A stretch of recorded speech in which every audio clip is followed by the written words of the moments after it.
કોલેજમાં વિદ્યાર્થીની ટી-શર્ટ ઊંચી કરી તપાસવાનો મામલો વાત આખી ઉપજાવી નાખવામાં આવી છે. કુલપતિ બહારથી કોઈને મીડિયાનો ફોન કર્યો હતો. સ્ક્વોડની ટીમ પરીક્ષામાં તપાસ અર્થે ન આવે તે માટે વાત ઉપજાવી નાખી હતી. સીસીટીવી ફૂટેજની ચકાસણી કરવામાં આવી છે. આવી કોઈ ઘટના બની ન હોવાનું સામે આવ્યું. જે વિદ્યાર્થીએ વાત ઉપજાવી નાખી હશે તેના વિરુદ્ધ પગલાં લેવાશે. આપણી વીર નર્મદ દક્ષિણ ગુજરાત યુનિવર્સિટીની અંદર ચાલતી પરીક્ષાની અંદર મહિલા સ્કોડની કામગીરીને લઈને જે માહિતીઓ બહાર આવી હતી એના સંદર્ભમાં યુનિવર્સિટીના મોનિટરિંગ સેલની અંદર એની ફૂટેજો ચેક કરતા એ રેગ્યુલર ચેકઅપ માલુમ પડ્યું છે. સામાન્ય રીતે ખૂબ મોટી સંખ્યામાં વિદ્યાર્થીનીઓ ભણતા હોવાથી રેગ્યુલર સ્કોડ તેઓની જોડે સંપર્ક કરી શકતી હોતી નથી.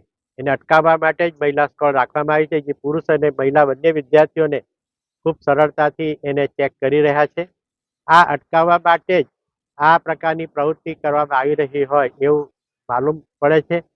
આથી કોલેજોને પણ જણાવવામાં આવે છે કે પરીક્ષા દરમિયાન જે લોકો અંદર કેમ્પસમાં હોય તેને સંપૂર્ણપણે દૂર રાખવામાં આવે. જરૂર પડે સ્થાનિક પોલીસની મદદ પણ લેવામાં આવે અને અમે આ પ્રકારની માહિતી આપનારને જો અમારી પાસે બરાબર માહિતી આવી જાય કે તરત જ અમે એની સામે પોલીસ કાર્યવાહી પણ કરીશું. આ તો યુનિવર્સિટીની પરીક્ષાને એની જે પારદર્શિતા છે તેને દોડવાનો એક પ્રકારનો યોજનાપૂર્વક પ્રયાસ છે. એને અમે ચોક્કસપણે દૂર કરીશું અને સાથે સાથે તમામ વિદ્યાર્થીઓને પણ વિનંતી અને વિદ્યાર્થીનીઓને વિનંતી કે જે સ્કોડ આવે છે તેને સંપૂર્ણપણે સહકાર આપે.